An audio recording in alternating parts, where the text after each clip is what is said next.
Mara tingħata kumpens ta' kważi 800,000 euro wara li l-qorti sabet li spiċċat vittma ta' diskriminazzjoni abbażi tas-sess tagħha. Il-każ infetaħ kontra ċ-chairman tal-bord tal-ħaddiema tax-Xatt Carmel Xkembri.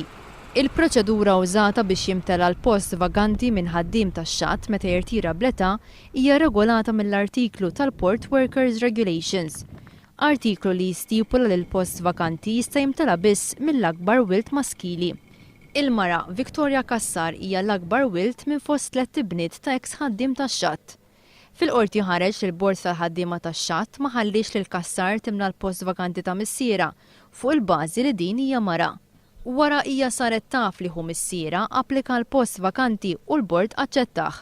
Kien għalhekk li l-mara fetħet kawża l-qorti għad-danni u telf finanzjarju li sofrit. F'kawża kostituzzjonali li nfetħet fl-2002, il-qorti kienet diġà ordnat lill bord tal-ħaddiema tax-Xatt biex iħalli lil-mara tirreġistra lilha nnifisha bħala persuna eliġibbli li tkun ħaddiema tax-Xatt. U dan bseħħ mill-1992, is-sena li fiha irtira missiera. Is-sentenza mogħtija issa hija limitata għad-danni li sofrit din il-mara. Fis-sentenza tiegħu l-imħallef Silvio Meli innota lil mara illi huma ndempjeg b'salarju ferm aktar baxx minn kemm kien ikollha dħul kieku tħallit tkompli x-xogħol ta' missiera bħala ħaddiema tax-Xatt.